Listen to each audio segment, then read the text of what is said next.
Kisah suku Talang Mama, legenda orang rimba dari Hulu Indragiri. Lokasi Indragiri Hulu, Riau.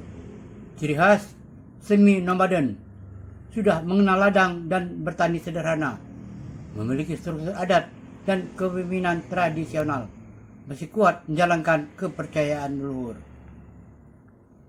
Pada masa ketika sungai masih menjadi jalan utama dan hutan belum mengenal batas, hiduplah sekelompok manusia yang memilih bernaung di bawah kanopi rimba. Mereka kelak dikenal sebagai suku Talang Mama, penjaga hutan tua di pedalaman Indragiri. Konon, nenek moyang Talang Mama berasal dari sebuah kerajaan tua di hulu sungai. Ketika peperangan dan perebutan kekuasaan melanda, sebagian rakyat memilih meninggalkan istana. Mereka menyusuri sungai berhari-hari hingga airnya menetap jauh di jantung hutan. Di sanalah mereka bersumpah untuk hidup selaras dengan alam, tanpa tembok, tanpa singgasana, hanya pohon, tanah, dan roh leluhur sebagai pelindung. Mereka membangun talang, rumah panjang dari kayu, dan daun rumbia yang ditinggikan dari tanah agar aman dari binatang buas. Para lelaki berburu rusa, babi hutan, dan menangkap ikan di sungai jernih. Perempuan meramu umbi, buah, serta tanaman obat yang pengetahuannya diwariskan dari generasi ke generasi. Talang Mama percaya bahwa hutan bukan sekedar tempat tinggal, melainkan makhluk hidup yang memiliki jiwa. Setiap pohon besar dijaga roh, setiap sungai memiliki penunggu.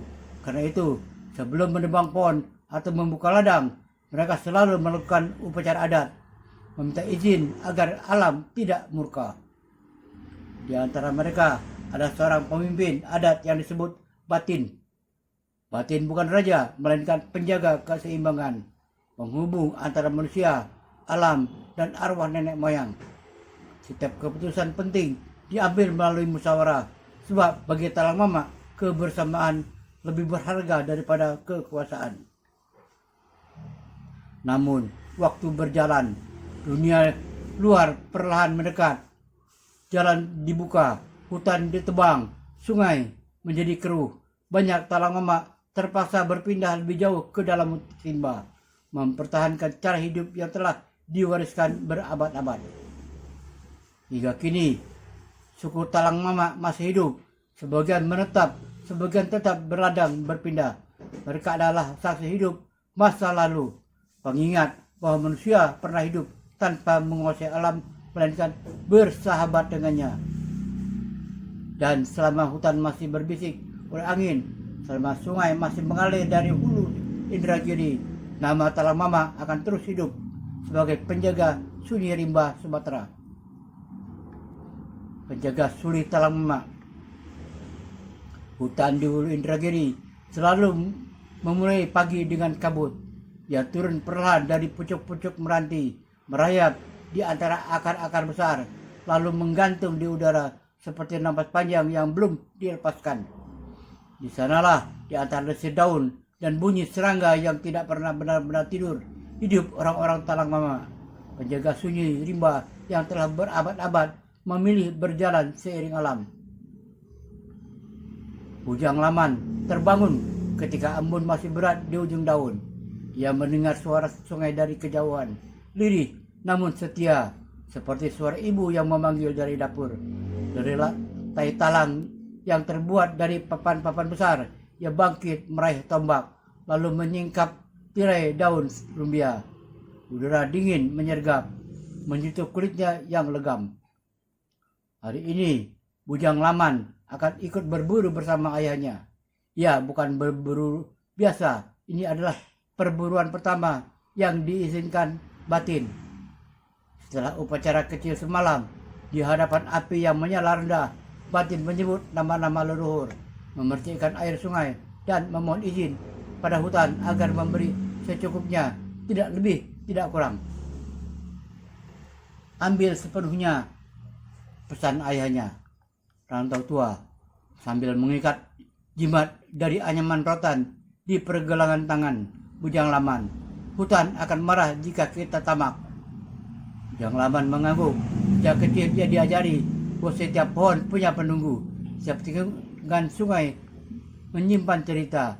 Ia tumbuh dengan kisah-kisah tentang manusia yang lupa meminta izin, lalu tersesat berlari pulang dengan mata kosong. Mereka berjalan menyusuri jalur utama, bekas pijakan kaki yang nyaris tak terlihat. Rantau tua bergerak ringan, seperti tahu kapan tanah akan licin dan kapan ranting akan patah. Bujang Laman mengikuti, menahan napas, belajar membaca tanda. Bekas kuku babi di tanah basah, namun kering yang terlipat bukan oleh angin. Bau samar yang mengabarkan kehadiran rusa. Di sebuah tanah lapang kecil, mereka berhenti.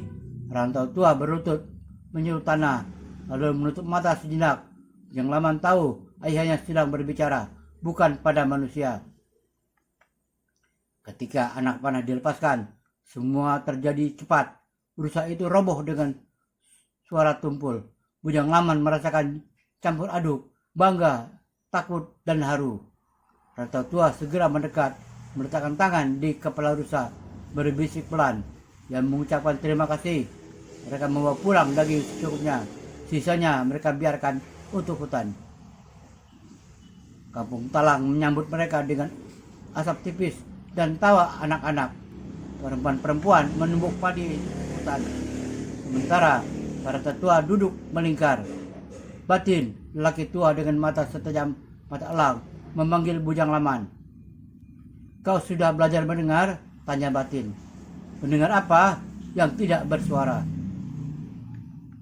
Bujang Laman terdiam. Batin tersenyum. Kelak hutan akan berbicara padamu. Tapi ingat, manusia sering terlalu berisik.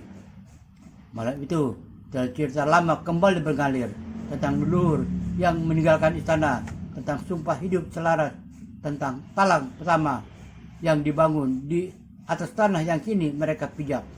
Api unggun menari di wajah-wajah yang lebih letih namun damai. Beberapa musim kemudian, bunyi asing datang, bukan bunyi burung, bukan pula derap kaki rusa. Ia keras dan teratur.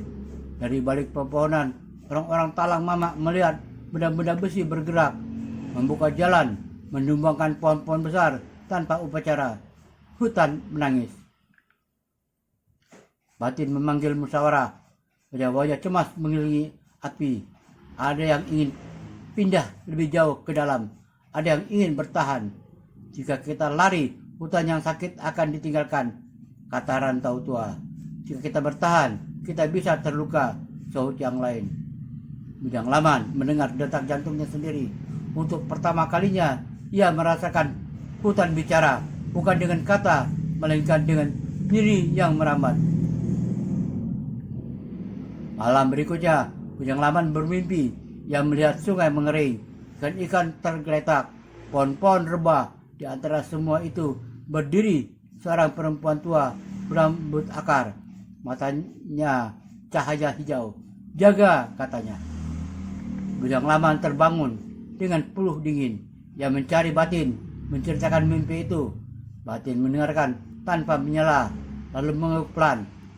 Tidak semua orang mendengar panggilan, ujar Batin. Mungkin sekarang giliranmu. Hari-hari berikutnya, Talang Mamak memilih jalan tengah. Mereka mengirim utusan, menyampaikan batas-batas adat. Sebagian hutan harus tetap berdiri, sebagian sungai tidak boleh disentuh. Tidak semua didengar, namun sebagian cukup menyelamatkan napas rimba, diterima. Bujang Laman belajar berbicara kepada dunia luar tanpa meninggalkan bahasa hutan. Ia berdiri di antara dua arus, rapuh namun tegak. Bertahun-tahun kemudian, kabut pagi masih turun di hulu Indragiri.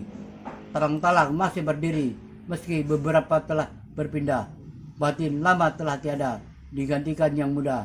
Rantau tua kini berjalan lebih lambat.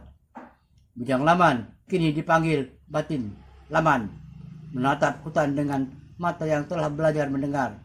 Dia tahu menjaga bukan berarti membukukan waktu. Menjaga adalah merawat keseimbangan setapak demi setapak. Selama sungai masih mengalir dan hutan masih bernapas, Talang Mamak akan tetap ada sebagai penjaga sunyi yang memilih hidup bersahabat dengan alam meski dunia terus berubah. Tamat.